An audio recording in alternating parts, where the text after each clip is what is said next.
पारू या मालिकेच्या आजच्या भागात आपण पाहणार आहोत. दामिनी अहिल्यादेवींना सांगत असते की मी मीराला तेच म्हणत होते की कधी कधी पात्रता नसताना सुद्धा लॉटरी लागू शकते. आणि दामिनीचं हे बोलणं ऐकून अहिल्यादेवी तिला गप्प बसायला सांगतात आणि म्हणतात की मीच मीराला इथे बोलावून घेतलं आहे कारण तिची मुलगी आपल्या किर्लोस्कर घराण्याची होणारी सून आहे. आणि ते ऐकून दामिनी नाराज होते तर मीरा तिच्याकडे बघूनच हसत असते. आणि त्यानंतर अहिल्यादेवी दामिनीला पंचपक्वान्नांची तयारी करायला सांगतात. तर दुसरीकडे सावित्री स्वयंपाकघरामध्ये सगळ्यांना सूचना देत असते आणि पंचपक्वान्न बनवून घेत असते. पण अचानक तिला चक्कर येते. इतर बायका पटकन तिला सावरतात आणि आराम करायला सांगतात. पण सावित्री म्हणते की आज खूप कामं आहेत, आराम करून चालणार नाही. तर दुसरीकडे ती दिशा बंगल्याच्या बाहेर असणाऱ्या सगळ्या लोकांना विचारत असते की इथे कोणती मुलगी विटी दांडू खेळत होती का, पण ते सर्वजण नाही म्हणतात. त्याचवेळी तिचे वडील त्या ठिकाणी येतात. ते दिशाला सांगतात की चल आतमध्ये, अहिल्यादेवी तुझी वाट बघत आहेत. त्यावर दिशा म्हणते पण आपल्या गाडीची काच फोडणारी ती मुलगी मला अजूनही सापडली नाही. एकदा का ती मला सापडली की मी तिला सोडणार नाही. त्यावर तिचे बाबा तिला सांगतात की आधी तू तुझा अवतार नीट कर, आतमध्ये अहिल्यादेवी आहेत. आणि मग त्यानंतर दिशा त्यांच्यासोबत आतमध्ये जाते. तर दुसरीकडे पारू आणि गणी पळून जात असताना गणीच्या पायाला ठेच लागते, रक्त येऊ लागते. त्यामुळे पारू त्याला एका जागेवर बसवते आणि हळद आणण्यासाठी तिच्या खोलीकडे जाण्यासाठी निघते. पण तिच्या लक्षात येतं की घरातील हळद संपली आहे. आणि मग ती कोणताही विचार न करता सरळ किर्लोस्करांच्या बंगल्याकडे जाण्यासाठी निघते. गणी तिला थांबवण्याचा खूप प्रयत्न करत असतो पण पारू काही ऐकत नाही. ती लक्ष्मण रेषा ओलांडून किर्लोस्करांच्या घरात जाते. आणि ते बघून गणी खूप घाबरतो. तो स्वतःशीच म्हणत असतो की तायडीने बाबांना दिलेलं वचन मोडलं, लक्ष्मण रेषा ओलांडली. तर दुसरीकडे पारू किचनमध्ये जाते आणि तिला तिथे असं अचानक आलेलं बघून सगळ्यांनाच धक्का बसतो. तर पारूसुद्धा घाबरते. दुसरीकडे अहिल्यादेवी दिशाची भेट घेतात. दिशाला बघून त्यांना खूप आनंद झालेला असतो. पण त्यानंतर त्यांचं लक्ष तिच्या हातात असणाऱ्या विटीकडे जातं. त्या विचारतात की हे काय आहे. त्यावर दिशा सांगते की मगाशी आम्ही जेव्हा बंगल्यात आलो तेव्हा ही वस्तू आमच्या गाडीवर पडली आणि गाडीची काच फुटली. आणि ते ऐकून अहिल्यादेवी खूप चिडतात आणि सचिनला तिथे बोलावून घेतात. मात्र त्याचवेळी प्रीतम आणि आदित्य त्या ठिकाणी येतात आणि ते अहिल्यादेवींची माफी मागत त्यांना सांगतात की आई, खरं तर ही चूक आमच्याकडून झाली आहे. आम्हीच दोघेजण बाहेर विटी दांडू खेळत होतो. आणि ते ऐकून दिशा काही बोलणार इतक्यात मीरा तिला गप्प करते आणि म्हणते की काही हरकत नाही. तर आदित्य त्यांचीही माफी मागतो आणि म्हणतो की तुम्ही तुमच्या गाडीची चावी द्या, आम्ही काच दुरुस्त करून घेतो. आणि मग मीराचा नवरा त्यांना गाडीची चावी देतो. तर दुसरीकडे पारूला किचनमध्ये बघून सावित्री खूप घाबरते. ती पारूला विचारत असते की तू इथे कशासाठी आली आहे. त्यावर पारू तिला घडलेला सगळा प्रकार सांगते. आणि त्याचवेळी गणीसुद्धा त्या ठिकाणी येतो. त्याच्या पायाला झालेली जखम बघून सावित्री पटकन पारूला हळदीचा डबा देते. आणि मग पारू गणीच्या पायाला झालेल्या जखमेवर हळद लावते. त्यानंतर सावित्री तिला सांगते की आता तुम्ही दोघेजण पटकन इथून निघून जा. जर अहिल्यादेवींनी तुम्हाला बघितलं तर खूप मोठा प्रॉब्लेम होईल. आणि मग ते तेथून जाण्यासाठी निघतात. पण सावित्रीला पुन्हा चक्कर येते. पारू तिला सावरते. तर सावित्री म्हणत असते की सकाळपासूनच मला बरं वाटत नाही आहे आणि आता तर गरगरते. त्यामुळे पारू तिला आराम करायला सांगते. पण सावित्री म्हणते की आज खूप महत्त्वाचे पाहुणे येणार आहेत, त्यांच्यासाठी पंचपक्वान्नांचा बेत बनवायचा आहे.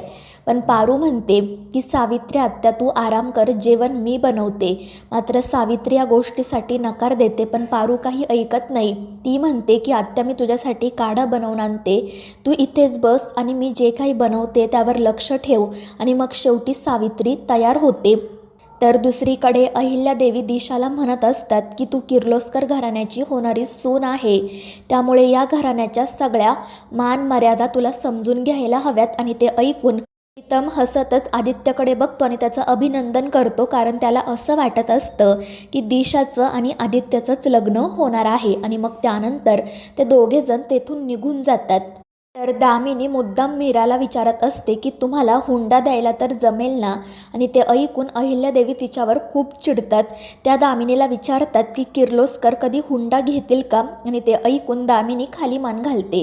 त्यानंतर अहिल्यादेवी मीरा आणि दिशाला म्हणतात की चला मी तुम्हाला आमचं घर दाखवते आणि मग त्यानंतर ते सगळेजण घर बघण्यासाठी जातात. तर मोहन हसतच दामिनीला म्हणत असतो की बघितलं ना किर्लोस्करांची सून कशी असते ते. आणि त्यावर दामिनी म्हणते हो अगदी माझ्यासारखी. तर मोहन हसतच म्हणतो अजिबात नाही. तर दुसरीकडे पारू गणीला एका जागेवर बसायला सांगते आणि ती सावित्रीला सुद्धा काढा बनवून देते आणि मग जेवण बनवायला सुरुवात करते. तर दुसरीकडे अहिल्या दिशाला घेऊन देवीचं दर्शन घेण्यासाठी जाते. ती दिशाला सांगते की तू या घरची होणारी सून आहे, त्यामुळे आज देवीसमोरचा दिवा तूच लाव. आणि मग त्यानंतर दिशा देवीला हळदी कुंकू लावते आणि तिच्या समोरचा दिवा लावते. तर दुसरीकडे पारू गॅस पेटवते आणि फोडणी द्यायला सुरुवात करते. तर दुसरीकडे अहिल्यादेवी दिशाला हळदी कुंकू लावतात. ती त्यांचा आशीर्वाद घेते आणि मग त्या तिच्या डोक्यावर अक्षता टाकतात. तर दुसरीकडे पारूच्या हाताने तिच्या कपाळाला हळद लागते आणि त्यानंतर जेव्हा ती डबा काढायला वरती चढते तेव्हा तिच्याही डोक्यावर तांदूळ पडतात. त्यानंतर आदित्य अहिल्यादेवींना सांगतो की मला एक महत्त्वाचं काम आहे, त्यामुळे मला बाहेर जावं लागेल. तर अहिल्यादेवी त्याला म्हणतात की आज तुझ्या सावित्री मावशीने पंचपक्वान्नांचा बेत बनवला आहे. जर तू न जेवता गेला तर तिला वाईट वाटेल. त्यामुळे आदित्य म्हणतो की ठीक आहे, मी आधी मावशीला भेटून येतो. तर दुसरीकडे पारूने सगळे जेवण बनवलेले असते आणि त्याचवेळी आदित्य त्या ठिकाणी येतो. त्यामुळे पारू आणि गणी पटकन लपून बसतात. तर आदित्य सावित्रीची माफी मागत म्हणत असतो की मावशी आज एक महत्त्वाचं काम आहे, त्यासाठी मला बाहेर जावं लागेल. आज जेवण करायला नाही जमणार. आणि ते ऐकून सावित्री नाराज होते. त्यामुळे आदित्य म्हणतो पण मी टेस्ट नक्की करेल. आणि मग सावित्री पटकन त्याच्यासाठी आमरस आणि पुरी घेऊन येते आणि पारूने बनवलेली ती आमरस पुरी खाऊन आदित्यचं मन तृप्त होतं. तो सावित्रीला म्हणत असतो की मावशी तू रोजच छान स्वयंपाक बनवते, पण आज काहीतरी स्पेशल आहे असं वाटते. आणि ते ऐकून इकडे पारू आणि गणी खूप खुश होतात. त्यानंतर आदित्य तेथून जाण्यासाठी निघतो, पण दामिनी त्या ठिकाणी येते. तिने आदित्यला सावित्रीचं कौतुक करताना ऐकलेलं असतं आणि मग ती आदित्यला म्हणते की या लोकांचं एवढं कौतुक करण्याची काही गरज नाही, नाहीतर हे डोक्यावर बसतात. पण आदित्य तिला समजावतो आणि सांगतो की ज्या हातांनी एवढं सुंदर जेवण बनवलं आहे त्या हातांचं कौतुक तर करायला हवंच ना. आणि मग तो तेथून निघून जातो. तर दामिनी मुद्दाम तिथे असणाऱ्या सगळ्या बायकांना आणि सावित्रीला बाहेर पाठवते. गणी आणि पारू एका पडद्याच्या मागे लपलेले असतात आणि मग त्यानंतर सगळे बाहेर गेले आहेत असं समजून दामिनी त्या सगळ्या जेवणामध्ये मीठ मिक्स करते, कारण तिला मीराला आणि दिशाला अद्दल घडवायची असते. मात्र तिला मीठ मिसळताना पारूने बघितलेलं असतं आणि मग त्यानंतर सगळेजण जेवण करण्यासाठी बसतात. दामिनी मात्र गालातल्या गालात हसत असते. तर मित्रांनो, या मालिकेच्या पुढील भागांच्या अपडेटसाठी आपल्या चॅनेलला सबस्क्राईब करा.